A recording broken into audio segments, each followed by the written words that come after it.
Hey y'all, welcome back to another episode of Elevating with Kay. Today we are going to talk about fear and how fear not only shows up in your personal life, but how fear shows up in your business as well. So you guys know the drill. Like, subscribe, tell a friend to tell a friend, and let's get into the video. All right, y'all. So we are going to dive right in. And the first thing I want to talk about is financial trauma associated with fear. So I didn't really know what financial trauma was, and I had no idea that I actually had it. So this didn't start until I made the most money I've ever made in a month, right? I was so happy leading up to this moment.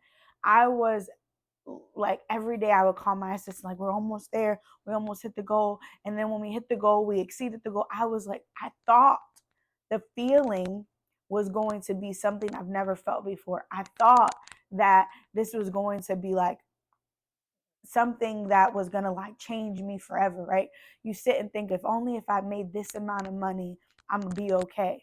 But what I didn't realize is when I actually hit the goal of how much money I made, it actually made me really scared and nervous. I was overwhelmed because I had no idea that it was humanly possible to make that much money in a month, but I also had no idea what to do with it.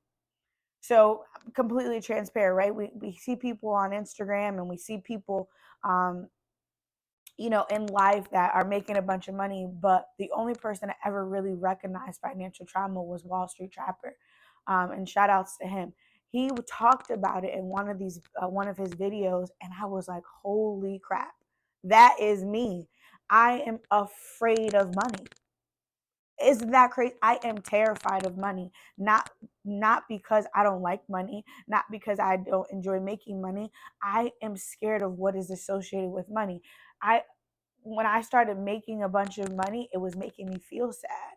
When I started making a bunch of money, I started having a lot more problems than I was ever used to. I was not prepared. Like, I didn't know. I didn't even know the fear of making too much money was financial trauma. And then I started to dig a little deeper and realize that financial trauma is something that goes way back when, right? So I think when my financial trauma started to show up is because I've always felt like I was only good enough to make $30,000 a year. I was programmed to think that was a lot of money. I was programmed to think that I should be grateful for a job. I was programmed to think that, okay, well, you're not making no money, you're making some money, so you should be grateful. I was programmed in the world of is good enough based on what society says I should be making, not realizing that that was literally creating an anxiety in me that showed up when I started to make more money. I thought that making more money was going to make me happy, but it actually made me really depressed. So a lot of times when I make a lot of money, I find myself really sad. And when I'm really sad, it sabotages the next month for me because now I'm so sad that I made a bunch of money, right? Because I don't feel worthy of it, or did I earn it, or, all these things go through my head. And then I screw up the next month. I don't hit my goals. I don't produce as much. I I just self sabotage myself all because of this trauma. And me recognizing the trauma has helped so much with dealing with when it happens again, I so to say. So now I know, okay, you're going to come off a big month financially. We can't repeat the same thing we always do when we make a lot of money. How are we going to handle the anxiety? How are we going to handle the fear? How are you going to head on address the trauma? And I know you guys are probably watching this like, this is crazy. The more money you make, you're supposed to be happy. But I'm telling you, the more money I make, it makes me sad. Not because I can't pay my bills, because I'm grateful.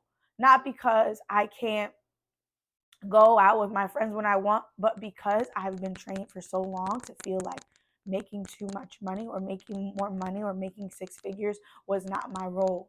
People that looked like me wasn't supposed to be wealthy. So that's one thing I deal with when it comes down to my business, is the fear of making money. Are you having trouble getting your credit off the ground? And have you tried to do it yourself, but you have no success? Look, I'm here to help you. That is what I specialize in, helping people get their personal credit together to then exceed in the business world.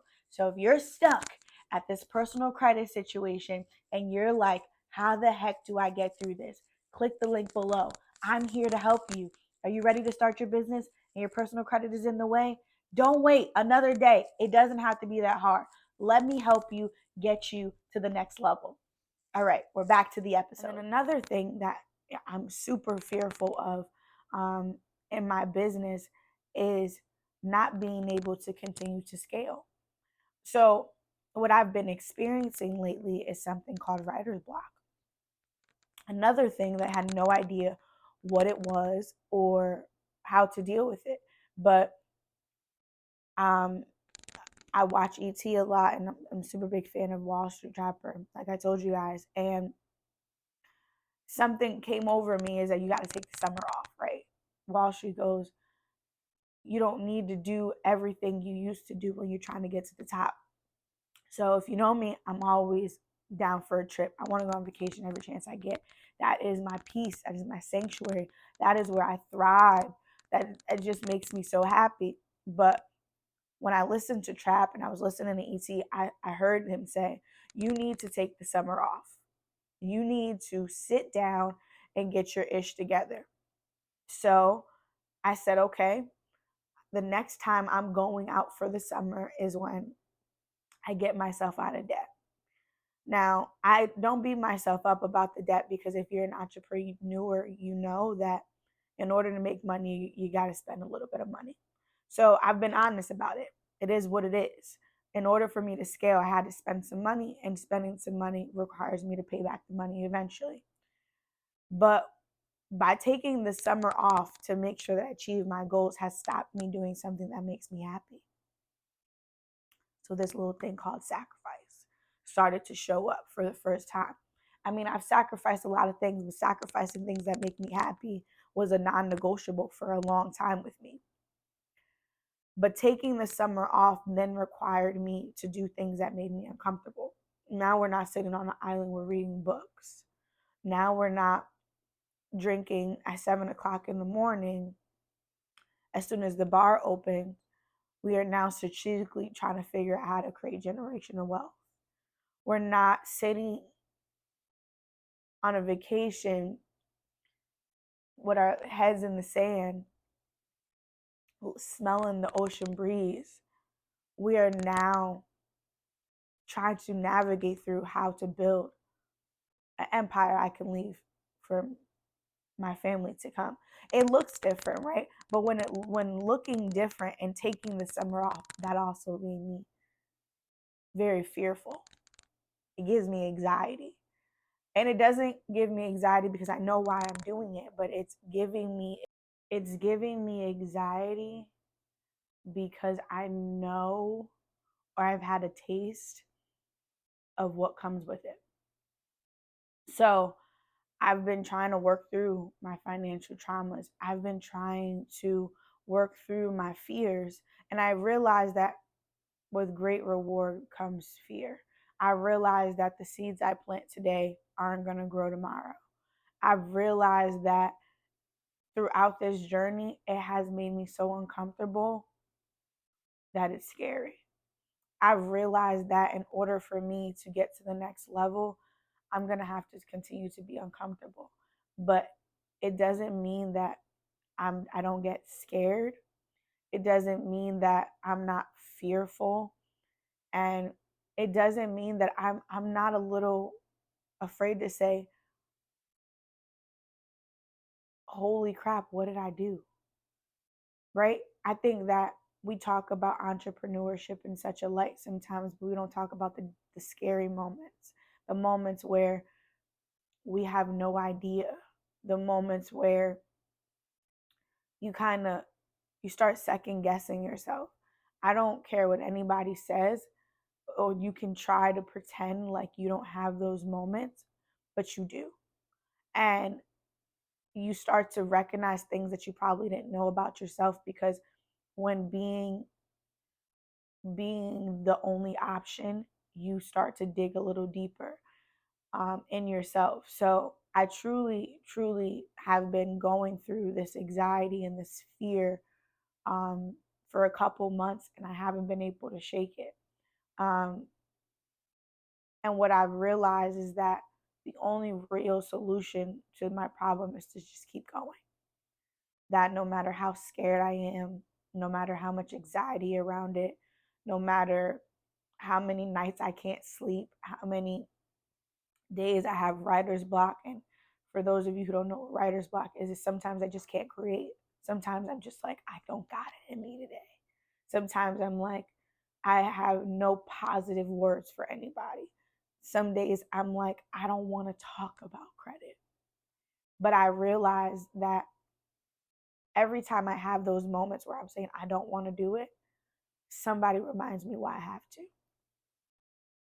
Somebody reaches out to me and says, you've inspired me. Somebody says, because of you, I got my credit together. Somebody says, look, I see you. So it starts to be that is just bigger than me at this point. So as fearful, as scared, overwhelming, even when the devil tries to make some noise, you have to just show up. And that's what I'm learning in this season, that I have to sacrifice. It's okay to be scared. And as long as you put one foot in front of the other, we're going to be all right. So this had nothing to do with credit. This was completely vulnerable. And if you're going through some of the things I talked about in this video, you're not alone. But look, we just going to keep going and keep showing up. Thank you for watching another episode, and I'll see you